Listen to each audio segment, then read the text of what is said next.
வணக்கம், நமஸ்காரம், ஸ்தோத்திரம் அன்பான சகோதர சகோதரிகளே. நசரேனா இயேசு கிறிஸ்துவின் இனி நாமத்தில் உங்கள் ஒவ்வொருவரையும் வாழ்த்துகிறோம், வரவேற்கிறோம். மறுபடியும் இந்த அருமையான தொடர்போதனையில் சந்திப்பது எங்களுக்கு கிடைத்த மிகப்பெரிய பாக்கியம், மகிழ்ச்சி. உங்கள் யாவரையும் இருகரம் கூப்பி வருக வருக என்று மறுபடியுமாய் பிதா குமாரன் இயேசுவின் நாமத்தில் வரவேற்கிறோம். இந்த நாட்களில் எந்த திசையில நீங்க திரும்பினாலும் ஏதாவது ஒரு காரியத்தை நீங்கள் பார்க்க நேர்ந்திடும். இந்த ஏதாவது ஒரு காரியம் என்னவென்று சொல்லி ஆராய்ச்சி செய்து சற்று பார்ப்பீர்களானால், அந்த ஏதாவது காரியத்திற்கு பின்பே எந்த ஒரு காரியமும் இல்லாததை நீங்கள் கண்டறிந்து கொள்வீர்கள்.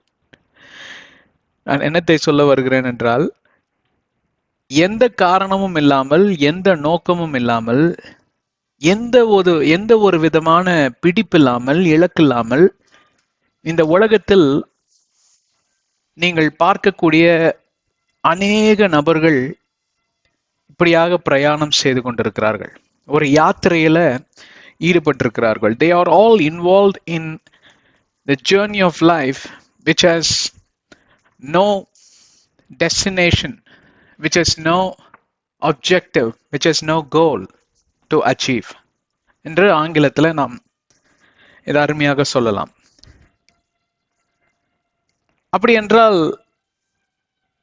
நீங்க இந்த உலகத்தை பார்த்து கிண்டல் பண்றீங்களா அப்படி என்று சொல்லி என்னை பார்த்து கேட்பீர்களானால், இந்த விவிலியத்தை பார்த்து யார் யாரோ என்னென்னமோ கிண்டல் பண்றாங்க, நாங்க அதுக்கெல்லாம் ஏதாவது பதில் சொல்றோமா? இல்லவே இல்லை. அப்ப இந்த உலகத்தை பார்த்து கிண்டல் பண்ணுவதற்கு எங்களிடம் ஒன்றும் இல்லை. அவன் என்னிடம் வருவான். இயேசு கிறிஸ்து சொன்னது ஞாபகம் இருக்குங்களா? என்னில் அவன் ஒன்றத்தையும் காண மாட்டான். அப்படி என்றால் இந்த உலகம் எப்படியாக நாம் யாவரையும் கையாளுகிறதோ அப்படியாக நாம் இந்த உலகத்தை கையாளுவதில்லை. நாம் இந்த உலகத்தை கையாளுகிற விதமே வேற விதமான ஒரு காரியமாவது. அதைத்தான் நாம் இயேசு கிறிஸ்துவிடமிருந்து கற்றுக்கொள்ள வேண்டும். பிறர் இயேசு கிறிஸ்துவை குறித்து புரணி பேசினார்கள். இயேசு கிறிஸ்து ஒன்றும் சொல்ல மாட்டார். பிறர் இயேசு கிறிஸ்துவை குற்றம் சாட்டினார்கள். இவன் பிசாசை கொண்டுதான் இந்த பிசாசை விரட்டுகிறான் என்று சொல்லி ஒன்றும் சொல்ல மாட்டார். பிறர் இயேசு கிறிஸ்துவை நோக்கி, இவனுடைய பிறப்பில எங்களுக்கு பெரிய சந்தேகம் இருக்கிறது, இவன் ஒரு வேசியின் மகன், யாருமே பரிசுத்த ஆவியானவரால் இவர் கற்பம் தரிக்கப்பட்டார் என்று சொல்லி விசுவசிக்கவே இல்லை. அதனால்தான் வேதாகமம் சொல்லுகிறது, மரியாளுக்கு கொடுத்த அந்த தீர்க்க தரிசனம் என்னவென்றால், இவளுடைய இருதயத்தில் ஒரு ஈட்டி போல ஒரு காரியம் பாய்ந்து கொண்டே இருக்குமாம். எல்லாரும் எப்படியாக அதை பார்க்கிறார்கள் என்றால், சிலுவையின் அண்டையில, சிலுவையின் காட்சியில மரியாள் அங்கே இருந்தாங்க, அன்னை மரியாள் அங்கே இருந்தாங்க. அப்ப அதை பார்க்கிறப்போ அவங்க மனதெல்லாம் எப்படி இருக்கும், என்ன தாய் உள்ள எப்படி பரிதவிக்கும், யோசித்து பாருங்களேன். ஸோ அதை குறித்து தான் அங்கே வெளிப்பாடு வந்திருக்கிறது என்று சொல்லி. அது மட்டுமல்ல பிரியமானவர்களே, இயேசு கிறிஸ்து வாழ்ந்த நாட்கள் முழுவதும் அவர் ஒரு நிந்தைக்குள்ளாக தள்ளப்பட்டார். He was a man of grief and sorrow. இன்னொரு மொழிபெயர்ப்பில் he was a man of sorrow and sickness அப்படின்னு சொல்லி வருகிறது. நான் என்னை போல உங்களை போல ஒரு உடலுக்குள் வியாதிகள் வரவும் போகுமா இருந்திருக்கும். இது என்ன விதமான வியாதி என்றால், ஒரு விதமான மனோரீதியான ஒரு வியாதியை போல, ஒரு அழுத்தம், ஒரு துக்கம். யாருமே என்னை புரிந்து கொள்ளவில்லையா? என் வாழ்நாள் முழுவதும் நான் இப்படியே தான் நிந்திக்கப்படுவானா? என்னை குறித்த ரகசியம் இந்த உலகத்திற்கே அறிவிக்கப்படுமே என்று சொல்லி வெளிப்பாடாக ஐசையா புத்தகத்தில் எழுதப்பட்டிருக்கிறது.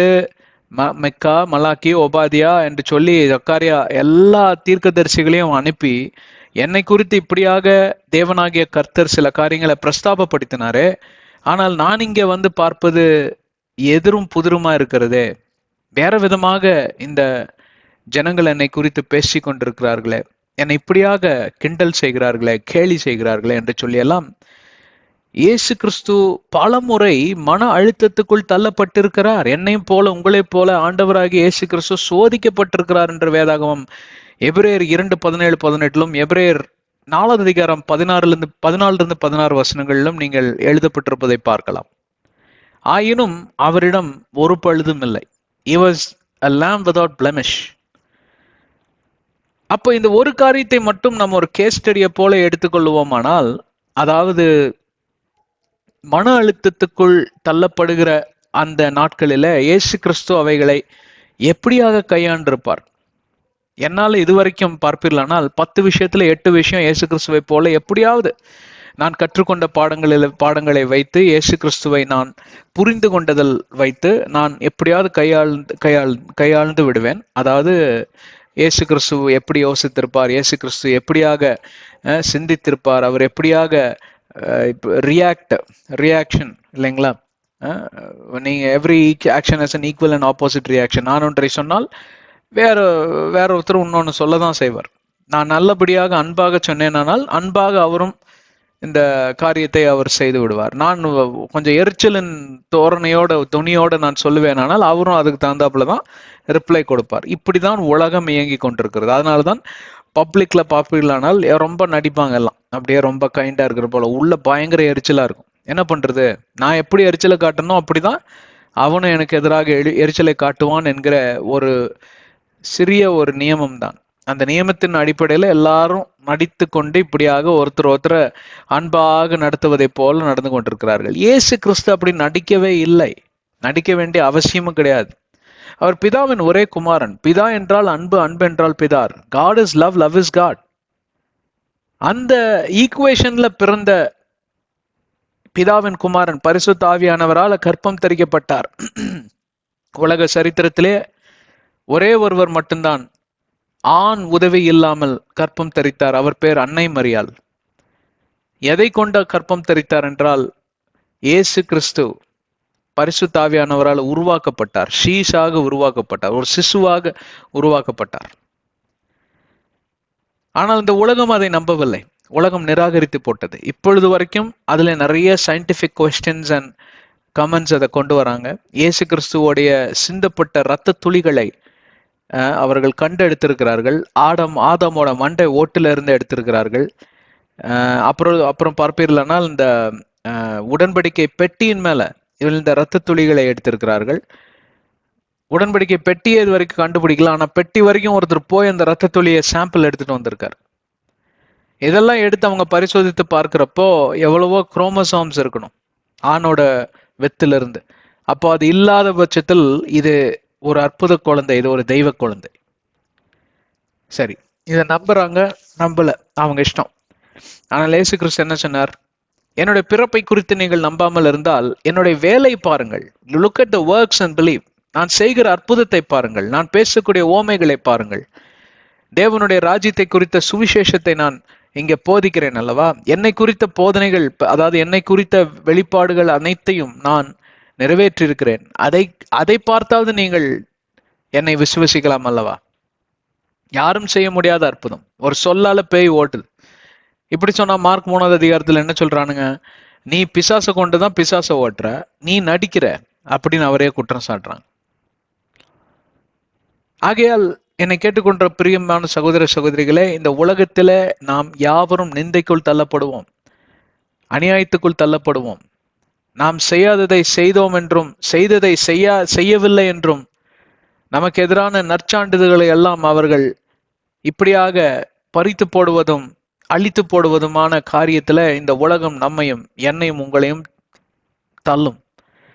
இதை குறித்து தான் இயேசு கிறிஸ்து மத்திய 6ஆவது அதிகாரம் 7ஆவது அதிகாரத்துல, என் நாமத்து நிமித்தமாக நீங்கள் நிந்திக்கப்படுவீர்கள், சோதனைக்குள்ளாக தள்ளப்படுவீர்கள், ஆனாலும் தினம் கொண்டிருங்கள், இருதயம் கலங்காது இருப்பதாக என்று யோவான் 14ஆவது அதிகாரத்தில், என் சமாதானத்தை நான் தந்திருக்கிறேன், உலகம் தரும் சமாதானம் அல்ல. ஆகையால் இந்த உலகம் தரும் சமாதானம் என்னவென்றால், நன்றாக எல்லாம் நடந்தால் நலமே, எல்லாம் நல்லது அப்படி என்று சொல்லி நீங்கள் இருதயத்தில் களி கூறுவீர்கள். ஆனா அந்த உலகம் உங்களுக்கு எதிராக திரும்புறப்போ இருதயம் துவண்டு போய் வேற விதமான முடிவு கூட நீங்க உங்களைய வருத்தி கொள்வீர்கள். சில பேர் தற்கொலை முயற்சியில இறங்கி தற்கொலையே செய்து விடுகிறார்கள். எல்லாம் இழந்து போனதை போல ஒரு ஒரு ஒரு ஒரு மனதுல ஒரு பிடிப்பே இல்லை, எதை குறித்தும் ஒரு பிடிப்பே இல்லை. எதையோ ஒன்று பறி கொடுத்ததை போல அவர்கள் ஒவ்வொரு நாளிலும் இப்படியாக சோகத்துக்குள்ளாக தள்ளப்படுகிறப்போ ஒரு காலகட்டத்தில், சி எனக்கு இந்த வாழ்க்கையே தேவையில்லை, இப்படிப்பட்ட ஒரு வாழ்க்கை வாழ்வதற்கு நான் மரித்தே போகலாம் என்று எவன் ஒருவனால் சொல்ல முடியும் என்றால், பிசாசோடைய தந்திர செயல்களுக்கு இவர்கள் இரையானதுனால தான் அதை சொல்ல முடியும். இயேசு கிறிஸ்துவும் நிந்தைக்குள் தள்ளப்பட்டார். பவுல் அப்போஸ்தலர் மிக மிக கொடூரமான நிந்தைக்குள்ள தள்ளப்பட்டார், அடிக்கப்பட்டார், நொறுக்கப்பட்டார். 2 கொரிந்தியர் 11வது அதிகாரத்தை எல்லாம் எடுத்து வாசித்து பார்ப்பீர்களானால் அவர் பட்ட பாடுகளை குறித்து அங்க எழுதியிருக்கிறார். இயேசு கிறிஸ்து கடைசி 12 மணி நேரம் இவ்வளவுதான் அல்ல, அவ்வளவு சித்திரவதைக்குள் அவர் தள்ளப்பட்டார், அடிக்கப்பட்டார், நொறுக்கப்பட்டார், நிர்வாண கோலத்துக்குள் தள்ளப்பட்டார். அதெல்லாம் சரிதான். ஆனால் அது 12 மணி நேரத்துக்குள்ளாராக அது முடிந்து விட்டது. அதுதான் பேஷன் ஆஃப் கிரைஸ்ட் என்கிற படத்துல அதை அருமையாக காமித்திருப்பார்கள். ஆனால் பவுல் அப்போஸ்தலர் பட்ட நிந்தை, அவர் பட்ட நிந்தையை காட்டிலும் அதிகம் நிந்தை. அதனால பவுல் அப்போஸ்தலர் இயேசு கிறிஸ்துவை விட பெரிய ஒரு மனிதனாகவோ இல்லை பெரிய கடவுளாகவோ ஆகவில்லை.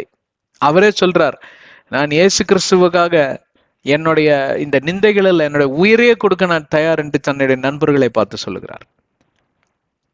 அப்படிப்பட்ட பவுல் அப்போஸ்தலர் சொல்லுகிறார், கிறிஸ்துவுக்காக இவைகளை எல்லாம் நான் குப்பை என்று எண்ணுகிறேன். அப்படிப்பட்ட பவுல் அப்போஸ்தலர் எந்த விதமான மன அழுத்தத்துக்குள்ளையும் தள்ளப்படலை. ஏன் தெரியுங்களா? ஒரு விஷயத்தில் அவர் தெளிவாக இருந்தார். எந்த விஷயத்தில் தெளிவாக இருந்தார் என்றால், இயேசு கிறிஸ்து சொன்ன விஷயத்துல தான்.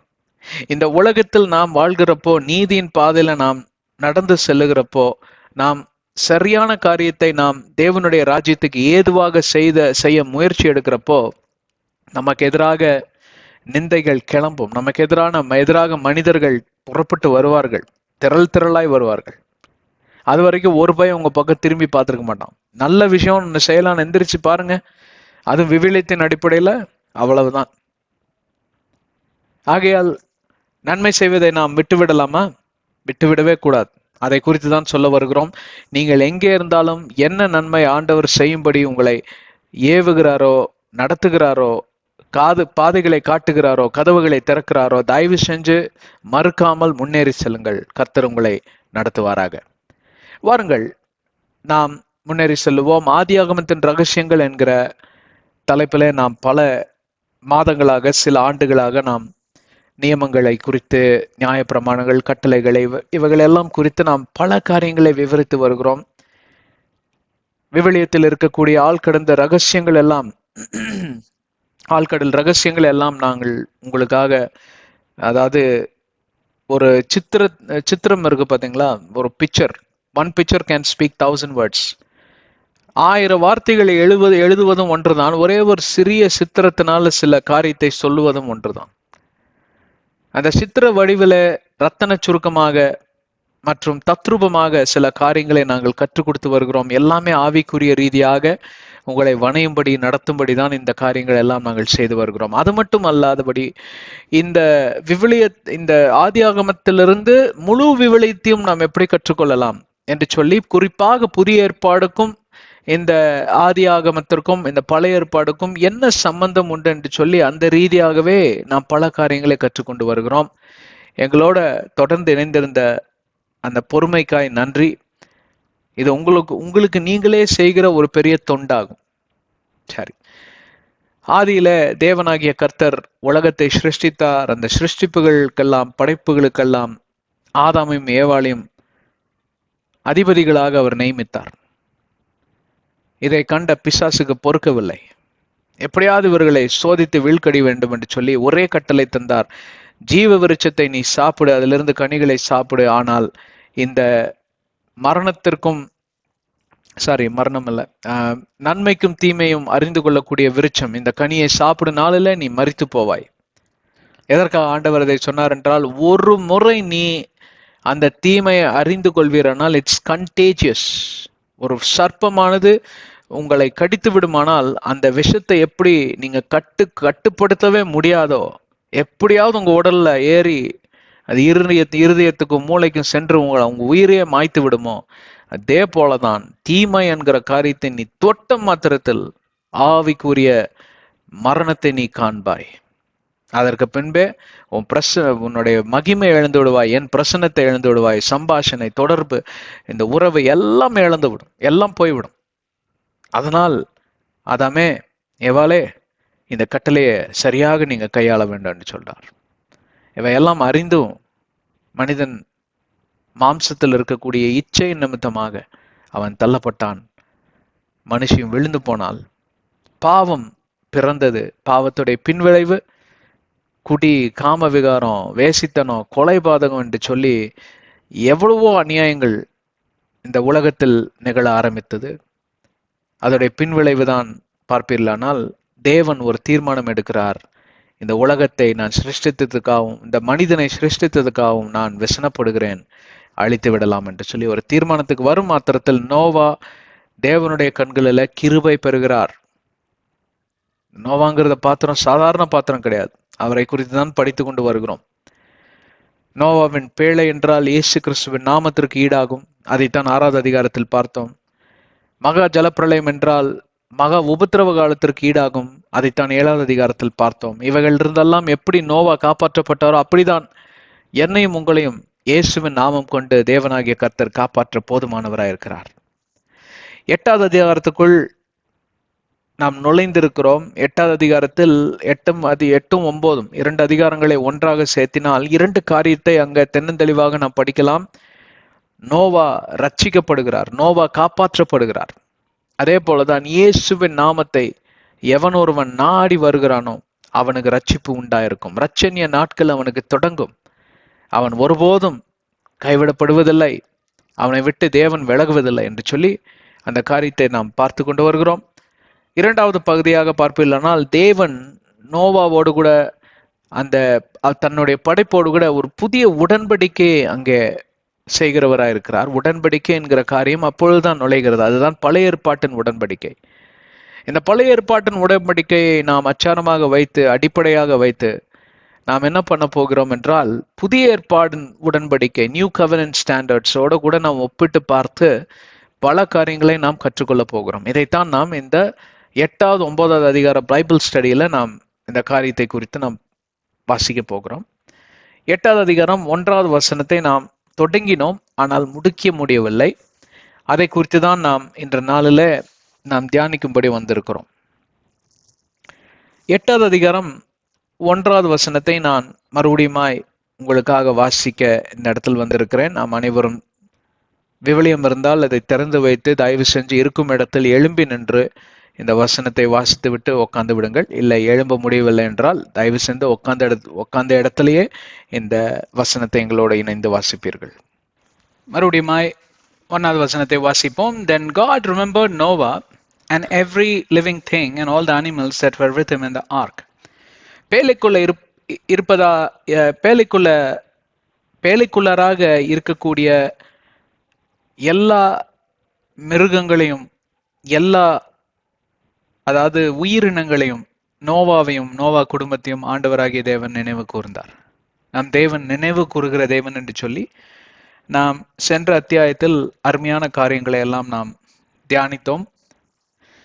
தேவனாகிய கர்த்தர் அதை ரத்தன சுருக்கமாக நான் சொல்லிவிட்டு மீதி இருக்கக்கூடிய பகுதியை நாம் பார்க்க நேரிட்டிருக்கிறோம். மீதி இருக்கக்கூடிய பகுதியிலையும் சில காரியங்கள் அங்கே இருப்பதை நாம் பார்க்கிறோம். அதுக்குரிய ஆவிக்குரிய ரகசியங்களையும் நாம் இந்த அத்தியாயத்திலே நாம் அதை குறித்து விவரமாக நாம் தியானிப்போம்.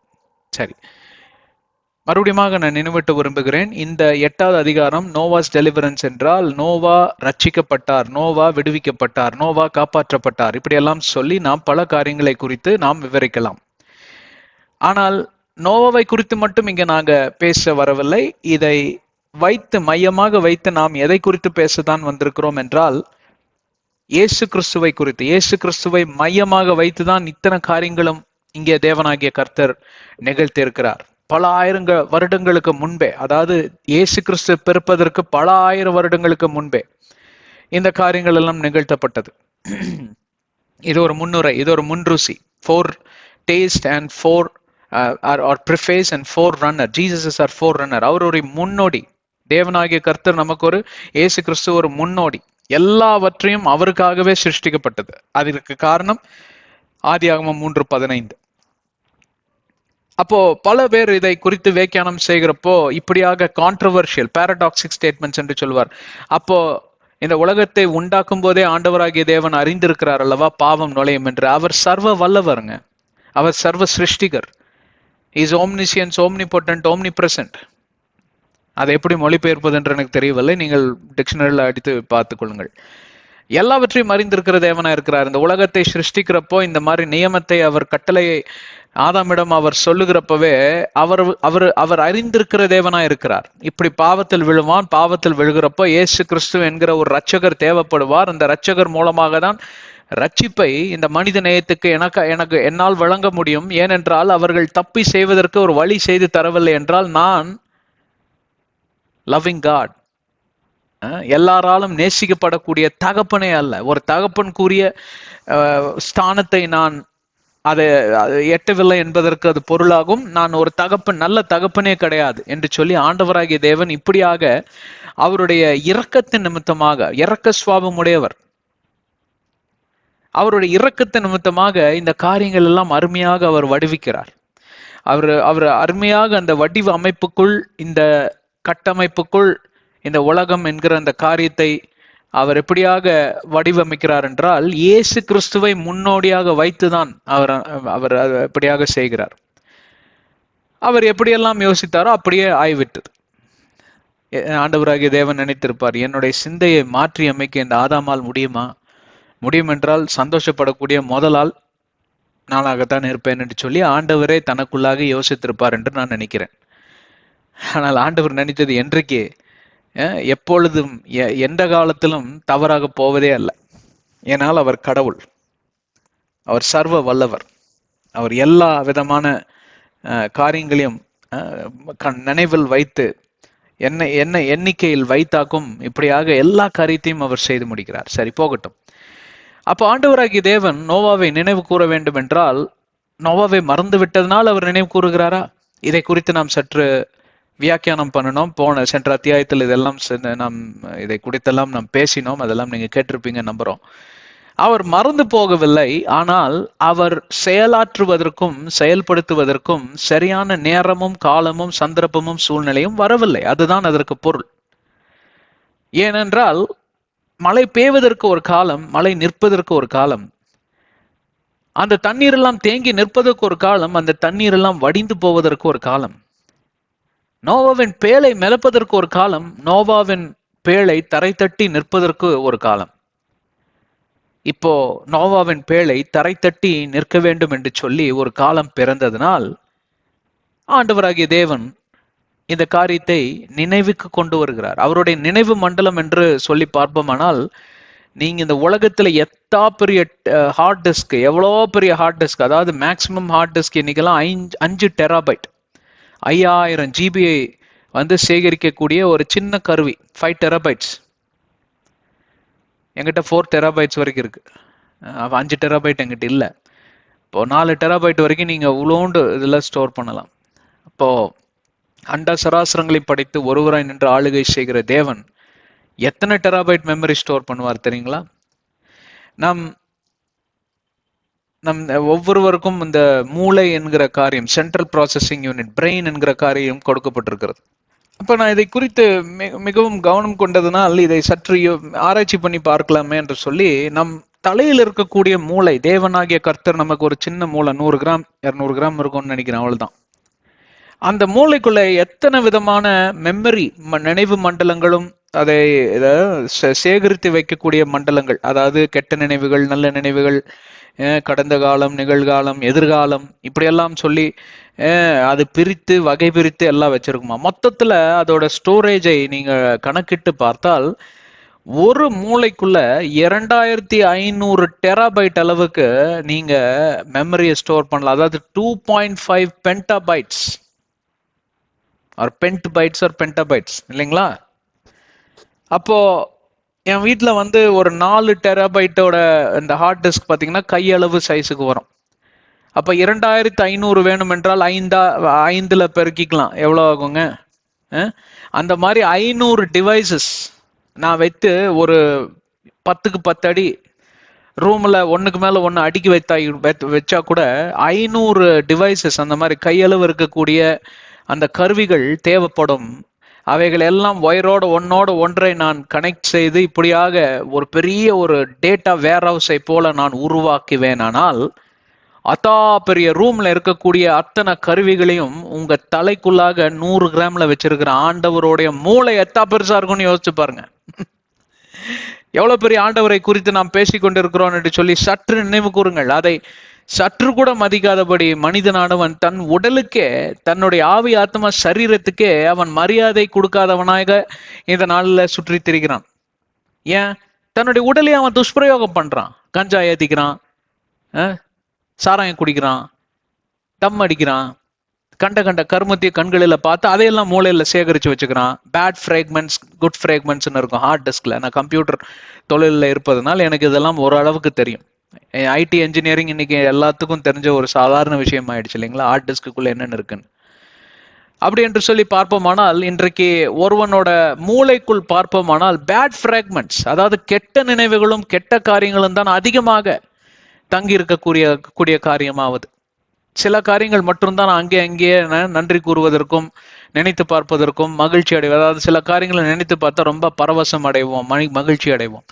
அப்படிப்பட்ட காரியங்கள்லாம் பார்ப்பீர்களானால் நான் நினைக்கிறேன் மூளையில ஒரு 5% கூட இருக்காதுன்னு தோணுது எனக்கு, இல்லைங்களா?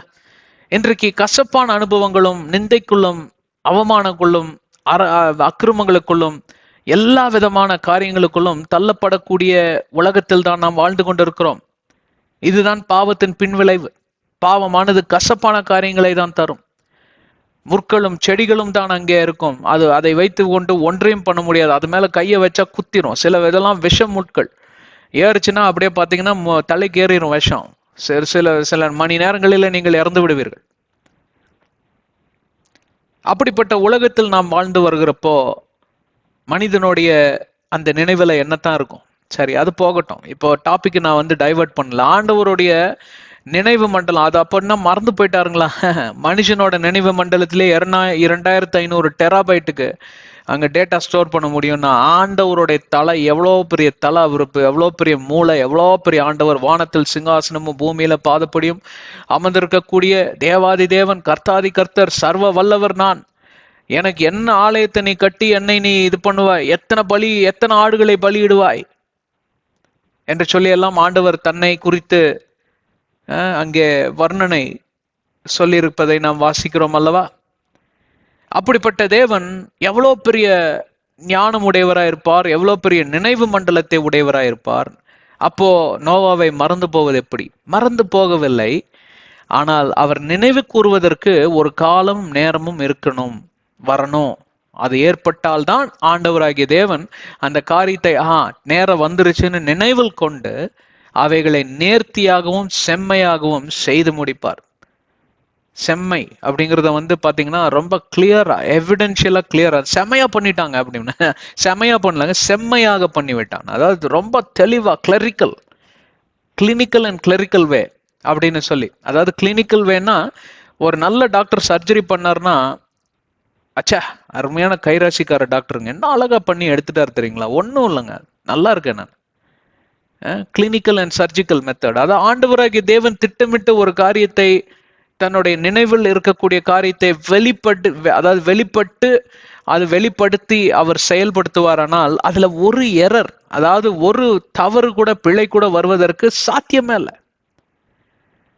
ஆனால் அப்படிப்பட்ட தேவன் உங்கள் வாழ்க்கையிலும் என் வாழ்க்கையிலும் செயலாற்ற வேண்டும் என்றால் அவருக்கு நானும் நீங்களும் அனுமதி தர வேண்டும். நிர்பந்தப்படுத்தி நோவாவையும் தன்னுடைய குடும்பத்தையும் அவர் உள்ள போங்க அப்படின்னு சொல்லி தள்ளிவிடல. அவகாசம் கொடுக்கப்பட்டது. நல்லா ஆலோசிச்சு பார்த்துக்கோ நோவா, யாரு பக்கம் நீ இருக்கிற. 120 ஆண்டுகள் அங்கே ஆலோசிக்கக்கூடிய கால அவகாசம் கொடுக்கிறார்.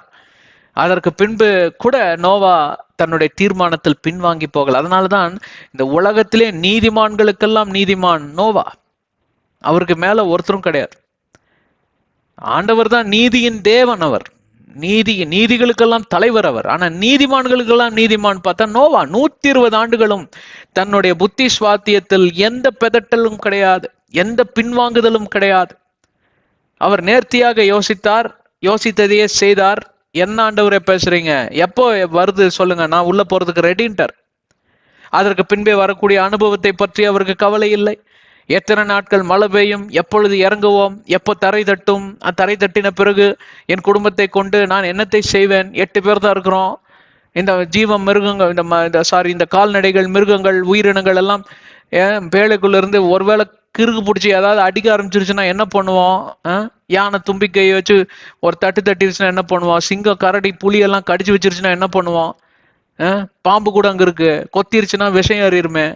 டாக்டர் கிடையாது, மருந்து மாத்திரை கிடையாது, டெம்பரேச்சர் இருக்கான ஒரு ஸ்டெத்தோஸ்கோப் வச்ச டாக்டரும் கிடையாது, தெர்மாமீட்டரும் கிடையாது. என்னத்தை செய்வான்? ஒன்னும் யோசிக்கல. அப்படியே அவர் கண்மூடித்தனமாக தேவனை நம்பினார், விசுவசித்தார். பேழைக்குள்ள கடந்து சென்றார், நடந்து சென்றார். பேழைக்குள்ள இருக்கக்கூடிய நோவாவை, இப்படி ஒரு மனம் படைத்த நோவாவை ஆண்டவர் மறந்து போவாரோ? 2 தரப்புலையும் பார்ப்பீர்களானால் அங்கே நல்ல காரியங்களை நாம் நினைவு கூர்ந்து அதிலிருந்து காரியங்களை கற்றுக்கொள்ள வேண்டும். அதாவது நோவாவின் ஒத்துழைப்பு இல்லாமல், நோவாவுடைய அதாவது என்ன சொல்றது, ஒப்புதல் இல்லாமல் ஆண்டவராகிய தேவன் நினைவில் இருக்கக்கூடிய காரியத்தை செயலாற்ற முடியாது. இதை குறித்து தான் நாம் இந்த 2வது பகுதியில பார்க்க போகிறோம். ஆனால் அதற்கு ரத்தன சுருக்கமாக சில காரியத்தை நான் முன்னுரையாக சொல்ல வேண்டும். இன்றைக்கு நம் வாழ்க்கை ஏன் மாறாமல் இருக்கிறது? நாம் நினைப்பது ஏன் நாம் செயலாற்றாமல் இருக்கிறோம், செய்ய முடியாமல் இருக்கிறோம்? ஏன் எங்கே சென்றாலும் ஒரு விதமான தடை, ஒரு விதமான கதவு அதை மூடிக்கொண்ட இருக்கக்கூடிய சூழ்நிலையில இருக்கிறது, கதவு திறக்க மாட்டேங்கிறது. எந்த விதமான சந்தர்ப்பமும் எனக்கு வாய்க்க மாட்டேங்குது, வாய்த்தாலும் அது நிற்க மாட்டேங்குது. ஏனென்றால் அது கர்த்தரால் வந்தது அல்ல, கர்த்தர் செயலாற்றக்கூடிய பணி அல்ல அது. அது நீங்களாக யோசித்து, நீங்களாக செய்து, உங்க மாம்சத்துல முடிவெடுத்து, உங்க சிந்தையில முடிவெடுத்து நீங்க இப்படியாக முன்னேறி செல்லக்கூடிய காரியமாவது. ஆவியில நீங்கள் ஒரு காரியத்தை தீர்மானிப்பீர்களானால் அது தேவனிடமிருந்து வந்த காரியமாவது. ஆவியில தீர்மானம் எடுப்பதற்கும் புத்தி சுவாதியத்திலும் மாம்சத்திலும் தீர்மானம் எடுப்பதற்கும் இதுதான் வித்தியாசம். அது வாய்க்காது. ஆவியில நீங்க தீர்மானம் எடுப்பீர்களானால் அதிலே ஒரு கலக்கம் இருக்காது, ஒரு பதட்டம் இருக்காது, ஒரு பிதட்டல் இருக்காது, ஒரு திகில் இருக்காது. ஒரு விதமான தைரியம் இருக்கும், நிம்மதி இருக்கும், சமாதானம் இருக்கும், சுபிட்சம் இருக்கும், செழிப்பு இருக்கும். தடைகள் இருக்காது. செம்மையாக தடைகள் வந்தாலும் அவைகளை விலக்கி காத்துக்கொள்ளக்கூடிய கர்த்தர் உங்களோடு கூட இருப்பதனால் ஒருபோதும் நீங்கள் பின்வாங்கி போவதில்லை, ஒருபோதும் நீங்க தோல்வியை சந்திப்பதில்லை. இப்பொழுது விளங்குகிறதா உங்களுக்கு? உங்க வாழ்க்கையில ஏன் இந்த காரியங்கள் எல்லாம் தடைபட்டு இருக்கிறது? சில பேருக்கு வாழ்க்கையில சுபிட்சமா போயிட்டே இருப்பாங்க, அதே காரியத்தை நீங்க செஞ்சா உங்களுக்கு எதுவும் வாய்க்காம போகும். அவனுக்கு வாய்க்குது, எனக்கு வாய்க்க மாட்டேங்குதுங்க. நீங்க வாழ்க்கையை ஆராய்ச்சி பண்ணி பாருங்க. அவர் கர்த்தருக்குள்ள அடங்கி இருக்கக்கூடிய நல்ல தேவ மனுஷன், ஆவிக்குரிய மனிதனா இருப்பார். நாங்க உலகத்துல இருக்கக்கூடியவர்களை பத்தி பேசவில்லை. ஏன்னா சாத்தானால கூட ஒருத்தனை செழிப்பின் பாதையில நடத்த முடியும். அதனாலதான் இன்றைக்கு பார்ப்பீர்களானால் எவ்வளோ பெரிய பெரிய பணக்காரங்க, எவ்வளோ பெரிய பெரிய பிசினஸ் மேன்கள்லாம் பார்ப்பீர்களானால் இயேசு கிறிஸ்துவை ஏற்றவர்கள் அல்ல, ரட்சிக்கப்பட்டவர்கள் அல்ல. கிறிஸ்துவர்கள், பெயர் கிறிஸ்துவர்கள் தான், ஆனால் மறுபிறப்பு அடைந்த கிறிஸ்துவர்களே அல்ல. அவர்கள் எல்லாம் எப்படி செழிதோங்கிறார்கள்? ஏனால் இந்த உலகத்தின் அதிபதி பிசாசா இருக்கிறான். அவன் கிறிஸ்துவுக்கே ஆஃபர் பண்ணவன் தானே. என்னை வணங்குவாயானால் இந்த உலகத்தையே உனக்கு நான் எழுதி தந்து விடுகிறேன், நான் தான் உனக்கு கடவுள்னு. அவ்வளோ பெரிய முட்டாளா இயேசு கிறிஸ்து? எல்லா சொத்தையும் எழுதி கொடுத்துருவாராம். இவர் பெரிய தாராள பிரபு. எல்லா சொத்தையும் எழுதி கொடுத்துட்டு எனக்கு நீ அடிமைனா அப்போ அவன் ராஜஸ்தானத்துல தானே இருக்கான். இந்த ஒரு சின்ன விஷயம் கூட இயேசு கிறிஸ்துக்கு புரியாதா? பின்னாடி போடா சாத்தானேன்ட்டார். அதாவது வேலையை பார்த்துட்டு போடான்னு அர்த்தம், லோக்கல் லாங்குவேஜ்ல சொல்லணும்னா. நீ காசு பணத்துக்கு மயங்காதவர்கள் ஒருவரும் கிடையாது. பதவி உயர்வுகளுக்கு மயங்காதவர் ஒருவரும் கிடையாது. வேலை வாய்ப்பு வசதிகளுக்கு மயங்காதவர்கள் ஒருவரும் கிடையாது. யாரிடமிருந்து வருகிறது? ஆவியில் எடுத்த தீர்மானமா இல்ல மாம்சத்தில் எடுத்த தீர்மானமா என்று சொல்லி ஆராய்ந்து பார்ப்பவனே ஒரு நல்ல கிறிஸ்துவன், நல்ல கிறிஸ்துவின் சீஷனாக அவன் இருக்கிறான் என்பதற்கு அது ஒரு எதிரொலியா இருக்கும். என்னோட இருக்கிறீங்களா? அப்ப தேவனாகிய கர்த்தர் தன்னுடைய சீஷன், தன்னுடைய தாசனா இருக்கக்கூடிய நோவாவை நினைவு கூர்ந்து என்னத்தை செய்ய அவர் ஆயத்தமா இருக்கிறார்னு வருகிற அத்தியாயங்கள்ல நாம் பார்ப்போம். இரண்டாவது பகுதிக்கு போவோம். 8வது அதிகாரம் 1வது வசனம் 2வது பகுதியில பார்ப்பில்லானால், and God made a wind to pass over the earth and the waters subsided. and கர்த்தராகிய தேவன் அங்கே ஒரு காற்றை வர பண்ணினார். பூமியின் மீது ஒரு காற்றை வீச பண்ணினார், ஒரு புயல் காற்றை போல.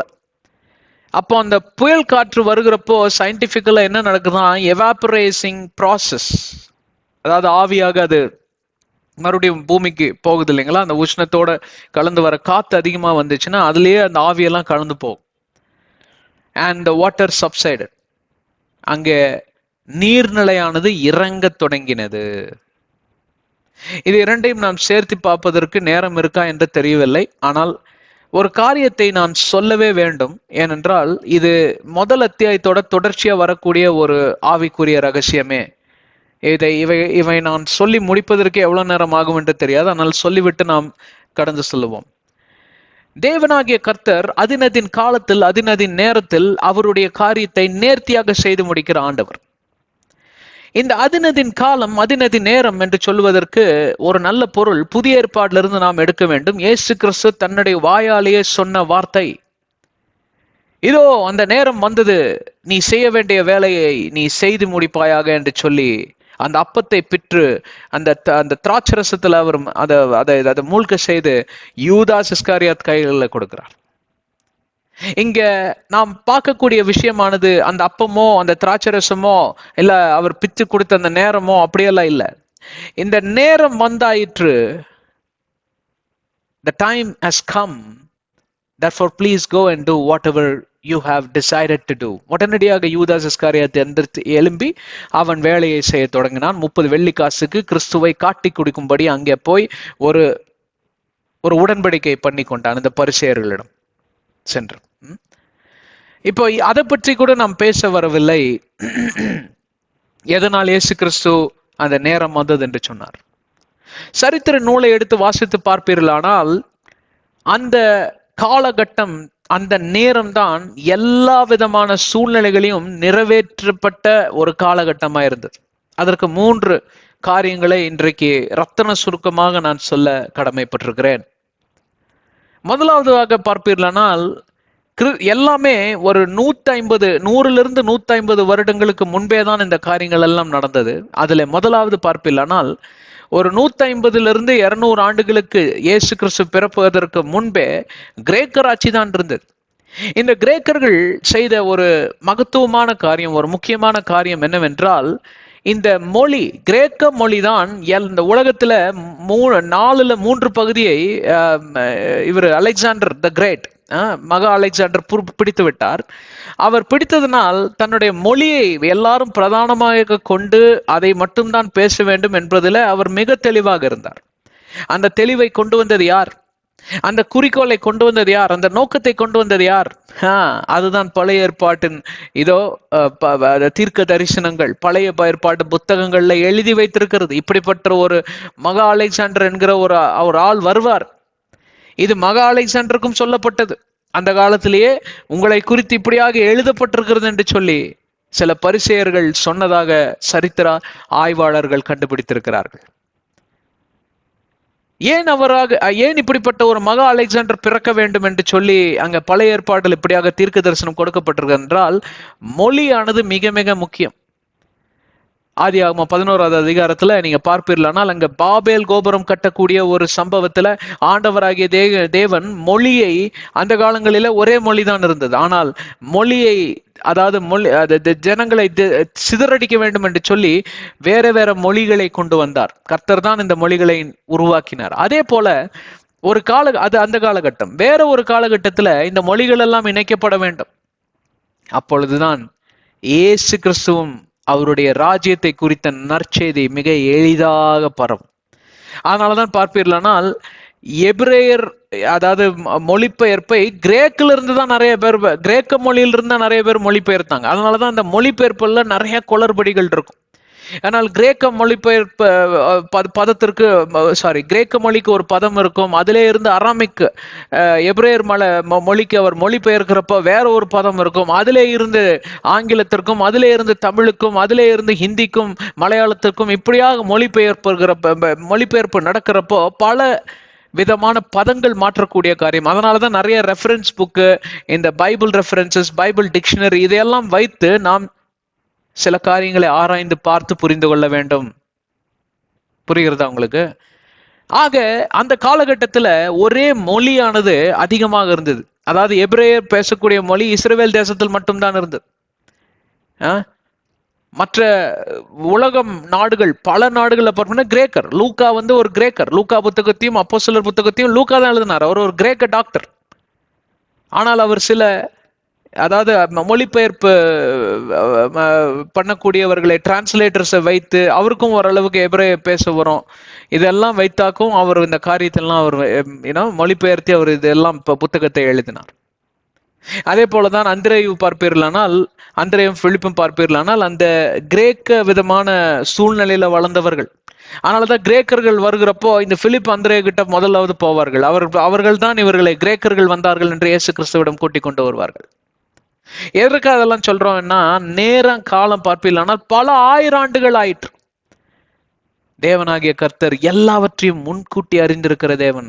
அதினதின் காலத்தில் எல்லாவற்றையும் நேர்த்தியாக செய்து முடிக்கிற ஆண்டவருக்கு நாம் சென்று ஆலோசனை சொல்ல வேண்டிய அவசியமே கிடையாது. இன்றைக்கு ஜபம், விண்ணப்பம் என்கிற பெயர்ல நாம் என்ன சொல்லி கொண்டிருக்கிறோம் தெரியுமா பிரியமானவர்களே? தேவனாகிய கர்த்தருக்கு ஆலோசனை சொல்லி கொண்டிருக்கிறோம். நீர் தாமதிப்பது எப்படி? அடியேன் போராடி ஜெபிக்கிறேன், இதை அறிவில்லை ஆண்டவர். உன் கண்களுக்கு முன்பே இந்த அநியாயம் நடக்கிறத நீ கண்டும் காணாததை போல் இருப்பது எப்படி என்று சொல்லி எல்லாம் நாம் கேள்வி கேட்டு இப்படியாக அவருடைய ஞானத்தை துச்சமாக எண்ணுகிறோம். அவருடைய அற்புத புயங்களை நாம் மிக எளிதாக எண்ணி விடுகிறோம். அவர் எல்லாவற்றையும் அறிந்த சர்வ வல்லவர். அதை ஒருபோதும் ஒரு காலத்திலும் மறந்து விடாதிருங்கள் என்று சொல்லி உங்கள் நினைவுக்கு கொண்டு வருகிறோம். தெரிந்து கொண்டீர்களா? பல 1000 ஆண்டுகளாக நடந்து இந்த கிரேக்க மொழி எல்லாம் ஒரு மொழி, அதாவது ஆண்டவராகிய இயேசு கிறிஸ்துவின் நற்செய்தி உலகம் எங்கிலும் எளிதாக செல்லக்கூடிய ஒரு காரியம் அங்கே சுபிட்சமாய் நிறைவேற்றின ஒரு காலமானது. அதனால்தான் இயேசு கிறிஸ்து யூதாஸ் இஸ்காரியத்தை பார்த்து சொல்லுகிறார், நேரம் வந்து விட்டது, இந்த நேரம் வந்து விட்டது. இரண்டாவது குறிப்பு, ரோமர்கள் கிரேக்கர்களை வீழ்த்திவிட்டு ரோமர் ஆட்சி தான் நடந்தது. இந்த ரோமர்கள் செய்த காரியம் என்னவென்றால், ஒவ்வொரு ராஜ்யத்துக்கும் ஒவ்வொரு நோக்கம் உண்டு. ரோமர்கள் என்னத்தை செய்தார்களாம், அவர்கள் எக்கனாமிக்கல், அதாவது பிசினஸ், ட்ரேட், இதிலெல்லாம் அதிகமாக அவர்கள் ஃபோக்கஸ் செய்யக்கூடிய காரியமாவது. அதற்கு முக்கியமான காரியம், அதாவது நல்ல வணிகம் எல்லாம் வளரணும், எக்கனாமி நல்லா வளரணும் அப்படி என்றால் முதல்ல கனெக்டிவிட்டி இருக்கணும். அதாவது ஒரு இடத்திலிருந்து இன்னொரு இடத்துக்கு பிரயாணம் செய்வது, எளிதாக நான் பிரயாணம் செய்ய வேண்டும். அங்கே சென்று இதை வாங்கலாம், இங்கே சென்று அதை விற்கலாம், அங்கே சென்று இதை செய்யலாம் என்று சொல்லி நான் யோசித்த மாத்திரத்திலேயே நான் எப்படியாவது கப்பல் மூலமாகவோ இல்லை பயணத்தின் மூலமாகவோ, குதிரையிலையோ இல்லை மாட்டு வண்டியிலையோ, ஏதோ ஒரு வண்டியில நான் பிரயாணம் செய்வதற்கு எனக்கு என்ன தேவைப்படுகிறது? அங்கே ரோடு தேவைப்படுகிறது, ஒரு நல்ல வழித்தடம் தேவைப்படுகிறது. அதனாலதான் ஒரு ப்ராவர்ப் இருக்கு. அதாவது ஒரு ப்ராவர்ப் என்றால் ஒரு பழமொழி, all roads lead to Rome. So அவர்கள் செய்தது முதல் நல்ல காரியம் என்னவென்றால், ஒரே நல்ல காரியம் அதுதான் நினைக்கிறேன். இன்னொரு காரியம் பண்ணானுங்க, அவங்களுக்கு தெரியாம அதை பண்ணியிருக்கிறாங்க, அதை குறித்து பேசுவோம். இவர்கள் ரோடுகளை போட ஆரம்பித்தார்கள். அப்பொழுதுதான் ரோம் என்கிற அந்த காரியம், ஒரு அந்த பட்டணமானது, நகரமானது உலகத்திற்கே ஒரு கேபிட்டல் சென்டர் மாதிரி, வேர்ல்ட் ட்ரேட் சென்டர், WTC இருந்தது இல்லைங்களா, அங்க போய் பிளெயின் அடிச்சு எல்லாம் இது பண்ணாங்கல்ல. அப்போ வேர்ல்ட் ட்ரேட் சென்டர்னு ஏன் அதுக்கு பேர் வச்சாங்கன்னா, அந்த காம்ப்ளெக்ஸ்ல ஏறத்தாழ 200 - 300 ஃப்ளோர் வரைக்கும் இருக்குதான். அதுல இல்லாத விஷயமே கிடையாது. நீங்க பேங்கிங் எடுத்துக்கோங்க, அக்கௌண்டிங் எடுத்துக்கோங்க, சாஃப்ட்வேர் எடுத்துக்கோங்க, ஹார்ட்வேர் எடுத்துக்கோங்க, எல்லாமே அந்த பில்டிங்ல இருக்கு. அதனாலதான் இந்த தீவிரவாதிகள் பார்ப்பீர்களானால் அதை டார்கெட் செய்து அடிக்கலாம். அதை அடித்தால் உலகமே ஸ்தம்பிச்சுது. உலகம் எழும்பி நிக்கிறதுக்கே 2-3 வருஷம் ஆச்சு. நிறைய பேங்க் எல்லாம் வந்து திவால் ஆயிடுச்சு. ஏன்னா நிறைய டேட்டா எல்லாம் அங்க போயிடுச்சு. யாருமே கனவில் கூட எண்ணி பார்க்க முடியாத ஒரு காரியம் அங்கே நடந்தது. அதே போலதான் ரோமர்கள் இந்த என்னுடைய ரோம பட்டணம் என்பது தலைநகரமாக, உலகத்திற்கே தலைநகரமாக இருக்க வேண்டும் என்றால் எல்லா விதமான பட்டணத்தில் நடக்கக்கூடிய, எல்லா ஊர்களிலும் எல்லா நாடுகளிலும் நடக்கக்கூடிய இந்த வணிகம், எக்கனாமி, ட்ரேட், பிசினஸ் என்கிற அந்த காரியமானது இவர்களுடைய ஊருக்கு எப்படியாவது வரவும் போகவுமா இருக்கணும். ஏற்றுமதி இறக்குமதி இவர்களுடைய ஊருக்கு போகணும். அதனால என்ன பண்ணாங்க, அருமையான ரோடுகள்லாம் போட ஆரம்பிச்சாங்க. இது எவ்வளவு பெரிய நன்மையாக முடிந்தது தெரியுமா? அதனாலதான் அதற்கு பின்பே வரக்கூடிய மிஷினரிமார்கள், இவாஞ்சலிஸ்ட்மார்கள், போதகர்கள் எல்லாரும் எளிதாக ஒரு ஊர்ல இருந்து அடுத்த ஊருக்கு போறதுக்கு அவங்களுக்கு வசதி பண்ணி தந்தது இந்த ரோமர் ஆட்சி தான். அதனால்தான் இயேசு கிறிஸ்து யூதாஸ் இஸ்காரியத்தை பார்த்து சொன்னார், நான் மரித்த பின்பே நான் கீழே விழுகிற விதை, நான் கீழே விழுந்த பிறகு அந்த விதை விதையாக இருக்காது, அது மரமாய் வளர்ந்து கனி கொடுக்க ஆரம்பித்து விடும். அந்த கனிகள் தான் தேவ பிள்ளைகள் உலகம் எங்கிலும் சென்று சுவிசேஷத்தை போதிக்கக்கூடிய காரியமாவது. அதுதான் மத்தேயு 24 உலகம் எங்கிலும் என்னுடைய ராஜ்யத்தின் சுவிசேஷம் எங்கிலும் போதிக்கப்படும் என்று இயேசு கிறிஸ்து சொன்னதை நினைவு கூறுகிறீர்களா? யாரும் தெரியாமல் இருப்பதற்கு வாய்ப்பே இல்லை என்று எப்படி இயேசு கிறிஸ்து சொன்னார்? ஏனென்றால் ரோமர் ஆட்சி வர வேண்டும். அந்த மன்னர் ஆட்சியில் இந்த காரியத்தை அவன் செய்வான். அவன் செய்வதற்கு ஆண்டவராகிய தேவனை எல்லா வழிகளையும் காட்டி தருவார். இதுதான் எல்லாம் தேவனால் ஆனது, எல்லாம் தேவனுடைய சித்தத்தின்படியே நடக்கிறது. அதனாலதான் உங்க நகரத்திலேயோ, உங்க நாட்டிலேயோ, உங்களுடைய வீதியிலேயோ, உங்களுடைய வேலை செய்கிற இடத்துலயோ ஏதாவது அநியாயம் நடந்தா உடனே கொந்தளிச்சு போகாதீங்க. ஏன்னா ரோமர் ஆட்சியில தான் இஸ்ரவேல் ஜனங்க மிகவும் நொறுக்கப்பட்டார்கள், ஒடுக்கப்பட்டார்கள். ஆனால் இதே ரோமர் ஆட்சி வந்தால்தான் 2 காரியங்கள் நிறைவேறும். இதுல முதல் காரியத்தை நான் உங்களுக்கு விளக்கி காமித்திருக்கிறேன். என்ன முதல் காரியம்? எல்லா ரோடும் கனெக்ட் ஆகும். ஆனால்தான் பவுல் அப்போஸ்தலர்னால உலகத்துல பல நகரங்களுக்கு அவர் சுற்றி திரிந்தார். இயேசு கிறிஸ்துவோட ரெக்கார்டுல அழகா பீட் பண்ணிட்டார். ஏன்னா இயேசு கிறிஸ்து சில இடங்களுக்கு மட்டும்தான் சென்று சுவிசேஷத்தை சொன்னார். ஆனால் இவர் வந்து மேஜர் ஏஷியா, அப்புறம் குறிப்பாக யூரோப் கண்டத்துல அதிகமாக பிரயாணம் செய்தார். தோமா பாத்தீங்கன்னா அந்த இதுல வழிநடத்தல அந்த வழிநடத்தல் வந்துதான் இந்தியா சேர்ந்தார். அதே போல ஆந்தரியோ, பிலிப்பு, பார்த்தலோமியோ, இப்படி எல்லாம் சைமன் ஜீலட், இவங்க எல்லாருமே பல நகரங்களுக்கு சென்று பல சுவிசேஷங்களை சொல்வதற்கு, இந்த சுவிசேஷத்தில் பல ரகசியங்களை சொல்வதற்கு இந்த ரோமர் ஆட்சியில் போடப்பட்ட ரோடுகள் மிகப்பெரிய காரணமாக இருந்தது. இப்ப புரிகிறதா? அந்த ஒரே ஒரு வார்த்தையில எவ்வளவு அர்த்தங்கள் அடங்கி இருக்கிறது என்று சொல்லி, இதோ நேரம் வந்தது, நீ நினைத்ததை செய்து முடி, சென்று வா அப்படிங்கிறார் யூதாஸ் இஸ்காரியத்தை பார்த்து. இந்த காலம் நேரம் எல்லாம் நிறைவேறுகிறதுக்கு பல காரியங்கள் பின்னணியில் நடந்து கொண்டிருப்பதை ஒருபோதும் ஒரு நாளிலும் மறந்து விடாதீர்கள். என் வாழ்க்கையில ஒண்ணுமே நகர மாட்டேங்குது. உங்களுக்கு தெரிந்தது சிலதுதான், தெரியாதது பல காரியங்கள், உங்களுக்கு தெரியாத பல காரியங்கள். என்னெல்லாம் கேட்டீங்கன்னா எனக்கு ஒண்ணுமே தெரியாதும்பே நான். அதனாலதான் எரேமியா 33வது அதிகாரம் 3வது வசனத்தில் நீங்கள் வாசிக்கிறப்போ, உனக்கு தெரியாத மாபெரும் அற்புதங்கள் அதிசயங்களும் உன் மத்தியிலே நான் செய்து முடிக்கிற தேவன். அதோடைய அர்த்தம் விளங்குகிறதா? உன்னை குறித்த சிந்தை என்றைக்கும் என்னில் இருக்கிறது. உன்னை குறித்தே நான் ஆலோசித்துக் கொண்டிருக்கிறேன், உன்னை குறித்தே நான் யோசித்துக் கொண்டிருக்கிறேன். என் கண்களை உன்மேல் வைத்து நான் உனக்கு ஆலோசனை சொல்லுவேன் என்ற வசனங்கள் நினைவு கூறுகிறீர்களா? புரிந்து கொள்கிறீர்களா? எல்லா திட்டமும் உனக்கு ஏதுவான திட்டம், உனக்கு நன்மைக்கு ஏதுவாக தான் நான் அதை செய்து முடிப்பேன். எரேமியா 29:11-12 நீங்க வாசித்ததை நினைவு கூறுகிறீர்களா? இதெல்லாம் ஒன்னா சேர்த்து கனெக்ட் பண்ணி பாருங்க. ஒரே ஒரு காரியம் உங்க முன்னாடி வரும். தேவ சித்தம் என்றைக்கும் மாறாதது, தேவ சித்தம் என்றைக்கும் உங்களை கைவிடாதது, தேவ சித்தம் என்றைக்கும் தோல்வியடையாதது, எப்பொழுதும் வெற்றிதான். ஆனால் தேவ சித்தத்துக்குள் நீங்கள் அடங்கி பொறுமையாக காத்திருந்து ஜெபிக்கிறீர்களா? விசுவசிக்கிறீர்களா? அதை நம்புகிறீர்களா? புதிய ஏற்பாடு பழைய ஏற்பாடு ரெண்டையும் கனெக்ட் பண்ணி உங்களுக்கு அப்படியே அழகா சொல்லிட்டு வரோம். ஹலோ, நோவா ஒரு சரித்திர நாயகனுங்க, இஸ் எ ஹிஸ்டாரிக்கல் ஹீரோ. சும்மா ஹீரோ ஆகலங்க, இதெல்லாம் அவர் வாழ்க்கையில் நடந்தது. ஓகே, 3வது விஷயம், அதுதான் ரோமர்கள் செய்த 2வது காரியம். அது 3வது விஷயம். முதல் கிரேக்கர்கள் மொழியை பிரச்சாரம் செய்யக்கூடியவர்களா இருந்தார்கள். இரண்டாவது ரோமர்கள் இந்த ரோடுகள் எல்லாம் வழித்தடங்கள் எல்லாம் செய்து எல்லாம் கிளீனா பண்ணி வச்சாங்க. அதனால மிஷினரிமார்கள்லாம் பார்த்தீங்கன்னா அந்த காலத்துல ஜெர்மனி தேசம், யுஎஸ், யுனைடெட் ஸ்டேட்ஸ்ல இருந்து இந்தியா குறிப்பாக இந்தியா தேசத்துக்கு வந்து நிறைய காரியங்கள் அவங்க கட்டின கான்வென்ட்ஸ் தான், அவங்க கட்டின ஆஸ்பத்திரிங்க தான், அவங்க இன்ட்ரடியூஸ் பண்ண ப்ளூ கிராஸ், ரெட் கிராஸ்ங்கிற அந்த அமைப்புகள் தான். ஏன் மதர் தெரேசாவே வந்தாங்களே, அப்ப அந்த காலத்துல இல்ல, மதர் தெரேசா இப்பதான் வந்தாங்க. ஆனா அவங்க நிறுவன காரியத்தெல்லாம் அந்த அந்த ரோடுங்கிற அந்த கட்டமைப்பில் தானே வந்தது.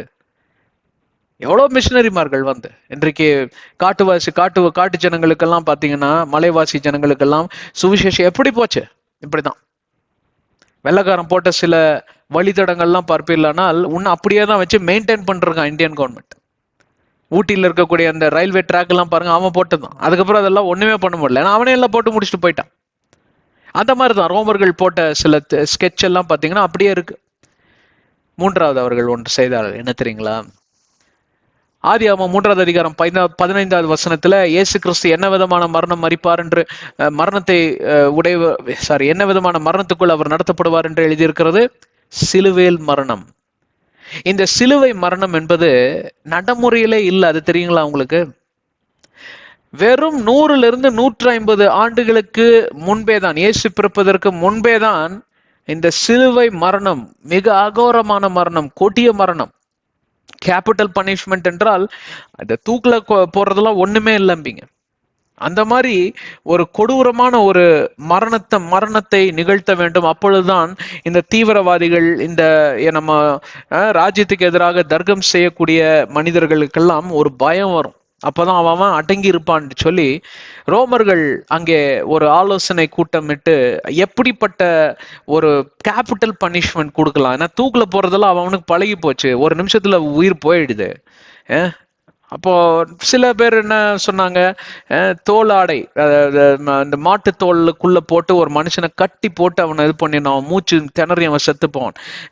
அது கூட வந்து அவ்வளோ கொடிய மரணம் மாதிரி தெரியலையே. அவன் அப்படியே உள்ள அவன் படுற பாடு வந்து வெளியில யாருக்கும் தெரியப்படுத்தணுமே. ஒரு கட்டி வச்சா அப்படியே ஒரு மூட்டைக்குள்ள இருந்து துடித்து போறது லைவ் டெலிகாஸ்ட் பண்ண முடியாது, ஏன்னா இன்னைக்கு டிவி, டெலிவிஷன், சேட்டலைட் எல்லாம் ஒன்றும் இல்லை. அப்போ அவர்கள் யோசித்து ஒரு தீர்மானத்துக்கு வருகிறார்கள். இது யாருடைய ஆலோசனை என்று தெரியவில்லை, ஆனால் இதெல்லாம் பார்ப்பீர்கள். ஆனால் இந்த சீசர் காலத்திலே இதெல்லாம் வந்து ஒரு நடைமுறைக்கு வருது. சிலுவை வடிவில், அதாவது சிலுவை வடிவில் ஒரு மனுஷனை ஆணில, ஒரு அதாவது செவுத்துல ஆணி அடிச்சு சட்டையை தொங்க விடுவான்ல, அந்த மாதிரி மனுஷனை தொங்க விட்டு அவன் துடித்து சாகிறத ஜனங்கள்லாம் வேடிக்கை பார்க்கணும். he must be paraded through the people and he must be made as a public display. நிர்வாண கோலத்தில் துணி ஒரு துணிமணி இல்லாம ஒரு நிர்வாண கோலத்துல ஒருத்தனை சிலுவையில அடிச்சு, ஒரு மிருகத்தை கூட இப்படி அறைய மாட்டாங்க, ஒரே போடல மிருகம் செத்து போயிடும். அதாவது துடிச்சு அவன் சாகணும். ஒரு புழுவை வந்து துடிச்சு சாவதை போல இயேசு கிறிஸ்து மரிப்பார் என்றெல்லாம் வெளிப்பாடுல இருக்கு. வெளிப்பாடுல ஐசியா புத்தகத்துல வெளிப்பாடாக கொடுக்கப்பட்டிருக்கக்கூடிய காரியம் 53வது அதிகாரத்துல இந்த சிலுவை மரணத்தை குறித்து அருமையாக அங்க வெளிப்பாடு கொடுக்கப்பட்டிருக்கிறது. இந்த ஐசியா 53 எப்ப நிறைவேறுச்சுன்னா வெறும் 150 ஆண்டுகளுக்கு முன்பே தான். அப்போ ரோடெல்லாம் ரெடி, மொழி ரெடி, சிலுவை ரெடி. முதல்ல மொழியை ரெடி பண்ணாரு ஆண்டவர். பாத்தீங்கன்னா ஒரு சீக்வன்ஸா தான் எல்லாம் பண்ணிட்டு வருவார். அதுதான் அவர்கிட்ட ரொம்ப பிடிச்ச விஷயம். ரொம்ப ஆர்கனைஸ்டா, ரொம்ப அழகா, நேர்த்தியா. இது முதல்ல பண்ணிருக்கலாமே அப்படின்னு நீங்க யோசிக்கவே முடியாது. முதல்ல இதை பண்ணிட்டு கடைசியா அதை பண்ணாரு, ஆஹா அப்படிங்கிற மாதிரிதான் ஆண்டவருடைய செயல்பாடுகள் இருக்கும். அற்புத புயங்கள் உடையவர். Is miracle working God. ஒரு ஆங்கில பாடல் எனக்கு மிக பிடித்தமான ஒரு பாடல். He's a miracle working God. He's a miracle working God. He's a miracle. He's the wonder. He's a miracle working God. என்னோட எல்லாரும் சேர்ந்து பாடுகிறீர்களா? He's a miracle working God. He's a miracle working God. He's a miracle. He's a wonder. He's a miracle working God. அருமையான பாடல். எப்பொழுதெல்லாம் என்னுடைய இருதயத்துல ஒரு அற்புதத்தை தேடி அலைகிறேனோ கண்கள்லாம் குளமாகும், என்னோட குரல்லாம் ஒரு மாதிரி கமறல் அடையும். ஆனா கூட இந்த பாடலை நான் விசுவசித்து பாடும்போது பல நேரங்களில் எனக்கு இது மிக ஆறுதலாக இருந்திருக்கிறது, அற்புதமும் நடந்திருக்கிறது. உங்களுடைய விசுவாசத்தை கண்டு அவர் சும்மா இருப்பாரோ? அவர் கண்டும் காணாததை போல இருப்பாரோ? வேதாகமத்தில் இருக்குங்க. நீங்க விசுவசிக்கும் மாத்திரத்தில் தேவனுடைய மகிமை நீ காண்பா என்று மார்த்தாளிடம் சொன்னார். ஞாபகம் இருக்கா உங்களுக்கு? சோ ஆண்டவராகிய தேவன் அற்புதத்தை செய்கிற தேவன். சரி, இப்ப என்ன ஆகுதுன்னு கேட்டா, சிலுவை ரெடி. அற்புதமாக அந்த சீக்வன்ஸ், மொழியை ரெடி பண்ணி, ரோடை ரெடி பண்ணி, சிலுவையை ரெடி பண்ணிட்டார். சிலுவையில் இவர் அறிந்த பின்பே அந்த ரோட்டில பிரயாணம் செய்து இப்ப கீழே இருந்து மேல போனோம், மேல இருந்து கீழே வந்த மாதிரி கீழே இருந்து மேல போலாம். இப்போ இயேசு கிறிஸ்து சிலுவையில் அறையப்பட்டார், மரித்தார், ரத்தம் சிந்தினார், உயிர் தெழுந்தார். சீஷத்துவம் என்கிற அந்த உடன்படிக்கை நிறைவேறப்பட்டது. சீஷர்கள் பிறந்தார்கள். அந்த சீஷர்கள் எல்லாம் ரோடிலே பிரயாணம் செய்து ஒரு மொழியில ரொம்ப எளிதாக சுவிசேஷம், தேவனுடைய ராஜ்யத்தையும் இயேசு கிறிஸ்துவை குறித்து பிரசங்கம் செய்தார்கள். எவ்வளவு அருமையான ஆண்டவர் பார்த்தீர்களா? அந்த காலங்களில் கிரேக்க மொழி தெரியாதவங்களே கிடையாது. எபிரேயர் தெரிஞ்சவங்க கிரேக்க மொழியும் அவங்க தெரிஞ்சு வச்சிருப்பாங்க. ஏன்னா கேட்டா நிறைய பதங்கள் கிரேக்கத்துல இருந்தா வருது, கிரேக்க மொழியில இருந்தா வருது. இப்பொழுது உங்களுக்கு யோசித்து பாருங்க. நான் இன்னும் 2வது பகுதிக்குள்ள போகவே இல்லை, இன்னைக்கு நேரம் முடிஞ்சிருச்சு. இது முதல் பகுதியில் இருக்கக்கூடிய 2வது பாதி. இப்படிதாங்க வேதாகமத்தை ஆழ்ந்து ஆராய்ந்து நாம் தியானம் செய்யணும். இதெல்லாம் நான் செய்கிறப்பதான் ஓரளவுக்கு நாம் வேதாகமத்தை புரிந்து கொள்ள முடியும். நான் பல முறை சொல்லியிருக்கேன், இந்த வேதாகமம் என்பது, விவிலியம் என்பது ஒரு சம்மரி புக். இது டீடைல்டு புக்கு கிடையாது. இந்த டீடைல்ஸ பரிசுத்த ஆவியானவர் எனக்கும் உங்களுக்கும் அந்த காரியங்களை விலா வாரியாக சொல்லி தருவார். அந்த யதார்த்தங்களை, அந்த பதங்களை எல்லாம் அவர் சொல்லி தருவார்.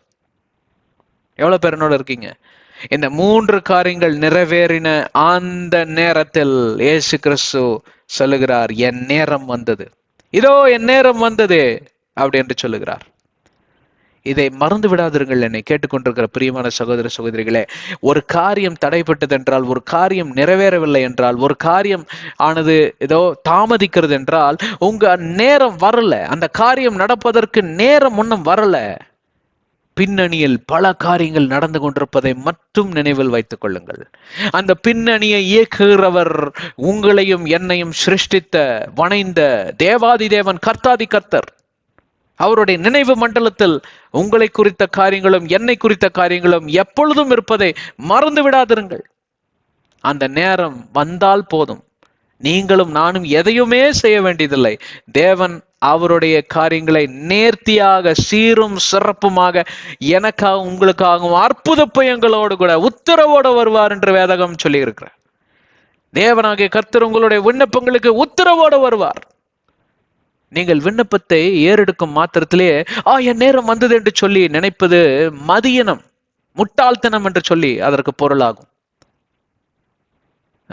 சில நேரங்களில் சில விண்ணப்பங்கள் சகதியாய் நடந்துவிடும். ஏன்னா சகதியா நடக்கலன்னா நீங்க விபத்துல மாட்டி மரித்தே போயிருவீங்க, வியாதியில மாட்டி மரித்தே போயிருவீங்க. ஆனால் ஆண்டவராகிய தேவன் இரக்கத்தினால் உங்களுக்கு வழியை திறந்து தருவார். உடனடியாக எனக்கு சென்ற முறை உடனடியாக அற்புதம் செய்தார் அல்லவா, அதே போல எனக்கு உடனடியாக ஒரு வேலை கிடைக்கும், உடனடியாக ஒரு நல்ல ஒரு கணவன் கிடைப்பார், உடனடியாக எனக்கு ஒரு நல்ல மனைவி கிடைக்கும், எங்களுக்கு குழந்தை பிறக்கல, உடனடியாக நல்ல ஒரு குழந்தை பிறக்கும். இப்படியெல்லாம் நீங்க ஒரு தீர்மானத்துக்குள்ள வந்துடக்கூடாது. ஒரு காரியத்தை போல இன்னொரு காரியத்தை ஆண்டவர் செய்வதே அல்ல. அவர் படைப்புகள் எல்லாம் எடுத்து பாருங்கள். பறவை என்றால் அதுல மில்லியன் கணக்கான ஸ்பீசிஸ்கள் உண்டு. மனிதனோட உடல் எடுத்துக்கோங்க, அது ஒரு பல்கலைக்கழகம். அதுல ஓரளவுக்கு தான் ஆராய்ச்சி பண்ணி இன்றைக்கு மருத்துவம் என்பது இயங்கி கொண்டிருக்கிறது. மருத்துவத்துல தெரியாத காரியம் தான் நிறைய இருக்கு, தெரிந்த காரியம் சிலதுதான். தெரியுமா உங்களுக்கு? கேட்டு பாருங்க எந்த டாக்டர் கிட்ட வேணாலும். அவன் கண்டுபிடிச்சது கொஞ்சம் தாங்க. ஒரு லிவர், கிட்னின்னு எடுத்துக்கிட்டாலே அதுக்குள்ள இருக்கக்கூடிய ஏகப்பட்ட காரியங்கள் இன்னும் அவங்களுக்கே தெரியாது. சிலதுதான் அவங்க டெஸ்ட் பண்ணி கண்டுபிடிச்சிருக்காங்க, இன்னும் கண்டுபிடிச்சு கொண்டே இருக்காங்க. மெடிக்கல் சயின்ஸ் அப்கிரேட் ஆகிட்டே இருக்கு. அவரு டாக்டர் சர்டிபிகேட் 1990 வாங்கியிருப்பாரு. ஆனால் வருஷந்தோறும் அவர் அப்கிரேட் பண்ணிக்கிட்டே இருக்கணும். அப்பதான் அவர் ஃபீல்ட்ல இருக்க முடியும். இல்லைன்னா இவர் என்ன பழைய டாக்டர், இவருக்கு ஒண்ணுமே தெரியலன்றுவாங்க. ஏன் அப்படி அப்கிரேட் பண்ணிட்டே இருக்கணும்னா அவங்களே ஆராய்ச்சி பண்ணி தான் இப்போதான் ஒன்னொன்னா கொஞ்சம் கொஞ்சமா கண்டுபிடிச்சிட்டு இருக்காங்க. அப்படிப்பட்ட ஆண்டவர் தன்னுடைய அபரீத ஞானத்தினால் என்னாலே உங்களாலே கற்பனை பண்ண முடியாத அளவுக்கு அவருடைய ஞானம் பெரியது, அவருடைய சிந்தை பெரியது, அவருடைய வழிகள் பெரியது, அவருடைய அற்புத புயங்கள் எல்லாம் நாம் யோசித்து கூட பார்க்க முடியாது பிரியமானவர்களே. அதனால ஒரு காரியத்தை வைத்து இன்னொரு காரியத்திற்கு நீங்களாக தீர்மானத்துக்கு வந்து விடாதீர்கள். தேவனிடம் சென்று உங்களுடைய விண்ணப்பத்தை சொன்ன மாத்திரத்தில், இதோ பைபிள் சொல்லுகிறது, ஆயிரத்தி 59 அதிகாரம் 1-2 வசனங்கள்ல, இதோ என் செவிகள் கனமாய் போவதில்லை, உன் ஜெபங்களுக்கு கனமாய் போவதில்லை, எல்லாவற்றையும் நான் கேட்டிருக்கிறேன். அதே வேதாகமத்தில் தேவனாகிய கர்த்தரிடம் உங்கள் விண்ணப்பம் சேரும் முன்பே என் பதில் பெறப்பட்டு வந்தது. அப்படி என்றால் என்ன? நீ விண்ணப்பம் பண்ணினாலும் பண்ணாட்டி உன் ஆண்டவர் பாதுகாக்கிறார். சில நேரங்களில் உனக்கே தெரியாத வியாதியெல்லாம் உள்ளே ஆண்டவர் சால்வ் பண்ணி அதை முடிச்சிடுறாரு. நீ நினைச்சிட்டு இருக்கியா உன் உடம்புல எந்த வியாதியும் இல்லைன்னு? உன் உடம்புல இருக்கிற வியாதியை உனக்கு தெரியாமலே ஆண்டவர் சால்வ் பண்ணி உன்னை காப்பாத்திட்டு இருக்காரு. தெரியுமா உங்களுக்கு? ஒரு எம்ஆர்ஐ ஸ்கேனுக்கு போங்க, ஏகப்பட்ட காரியத்தை சொல்லுவோம், இதெல்லாம் வந்துட்டு போயிருக்குங்க உங்க உடம்புல. ஏதோ அல்ட்ராசவுண்ட் ஸ்கேனுக்கு போறப்போ சொன்னாங்க, உங்க உங்க கிட்னில இருந்து ஒரு ஸ்டோன் பாஸ் ஆயிருக்கு அப்படின்னு. என்னோட சொந்தக்காரர் ஒருத்தர், அவருக்கு தெரியவே இல்லை, அப்படி வந்து ஸ்டோன் ஒன்று வந்துட்டு போச்சு அப்படின்னு. இதெல்லாம் ஆண்டவரே சால்வ் பண்றாரு. எவ்வளவு பேருக்கு தெரியும் என் ஹார்ட்ல பிளாக்கே இல்லைன்னு? பிளாக் வந்துட்டு போயிருக்கோம். ஆனால் கேட்டியா டங்கு டங்கு டங்கு டங்குன்னு கரெக்டா அடிக்குதா? யார் அடிக்க வச்சுட்டு இருக்கா? ஹலோ, இதெல்லாம் நினைச்சு பார்க்கணும். நீங்க சும்மா ஏதோ ஒரு காரியம் நடக்கலன்னா உடனே மூஞ்சியை தூக்கி வச்சுட்டு உட்காரக்கூடாது. ஆண்டவர்கிட்ட போய் அடியேன் இப்படியாக கஷ்டப்படுகிறேன்னு, எங்கே போனது உங்க பார்வை? அவர் பார்வையில நல்லதா இருக்குங்க. 13 பில்லியன் ஆண்டுகளாக அவருடைய பார்வை சரியா இருக்கு. கர்த்தர் உங்களை ஆசீர்வதிப்பாராக. அடுத்த அத்தியாயத்தில் நாம் 2வது பகுதிக்கு கடந்து செல்லலாம். சரிங்களா? இது முதல் பகுதியில முடிக்க முடியாத சில காரியங்களை தொடர்ச்சியாக நான் சொல்லும்படி ஆண்டவராகிய தேவன் எனக்கு சொல்லிக் கொடுத்த காரியத்தை, ஆவியானவர் எனக்கு உணர்த்தின காரியத்தை நான் உங்களிடம் பகிர்ந்து கொண்டேன். கர்த்தர் உங்களை ஆசீர்வதிக்கட்டும். கண்களை மூடி சிரத்தை தாழ்த்தி நாம் ஜெபிப்போம். பரலோக தகப்பனே, உம்மை துதிக்கிறோம், ஆராதிக்கிறோம், மகிமைப்படுத்துகிறோம். சுவாமி, இந்த அருமையான நல்ல நேரத்துக்காய் நன்றி. நீர் எங்களோடு கூட பல காரியங்களை ஆண்டவரே பேசினீர், வெளிப்படுத்தினீர். அதற்காக கூட நன்றிகளை ஏறெடுக்கிறோம். எங்களுக்கு கற்றுக் கொடுத்த இந்த காரியத்தில் நாங்கள் பொறுமையாக ஆண்டவரே பாதத்தில் அமர்ந்து உம் நினைவுக்கு வரக்கூடிய காரியம் செயலுக்கு வரும்படியும் வருமட்டுமாய் நாங்கள் பொறுமையாக இருந்து ஜெபிக்க எங்களுக்கு உதவி செய்யும். இயேசுவின் நாமத்தில் பிதாவே, ஆமென். கர்த்தர் உங்களை ஆசீர்வதிக்கட்டும். சேனல் சப்ஸ்கிரைப் செய்யுங்க, எல்லா வீடியோஸும் பாருங்க. தெரிஞ்சவங்களுக்கெல்லாம் இந்த வீடியோஸை ஷேர் பண்ணுங்க. இன்ஸ்டா, ஃபேஸ்புக், வாட்ஸ்அப், ட்விட்டர்னு போடுங்க. ஊழியக்காரங்களுக்காக ஜெபித்துக் கொள்ளுங்க, எங்களுக்காக எங்கள் ஊழியத்துக்காக ஜெபித்துக் கொள்ளுங்க. உங்களுக்கு ஜெப தேவைகள் இருந்தால் தேவனிடம் கணிஞ்சு சென்று அவரிடம் எல்லா குறைகளையும் நீங்கள் அவருடைய நினைவுக்கு கொண்டு வாங்க. அவருடைய நினைவில் தான் இருக்கும். ஆனால் நீங்க ஜெபிக்கிறப்போ அவர் இன்னும் பிரியப்படுவார். என் பிள்ளை இன்னும் மறந்து போகாம என்கிட்ட வந்து கேட்கிறானே அப்படின்னு அவருக்கு ஒரு கரிசனை வரும். அவர் மறந்தே போக மாட்டார். கர்த்தர் உங்களை ஆசீர்வதிக்கட்டும். ஆமென்.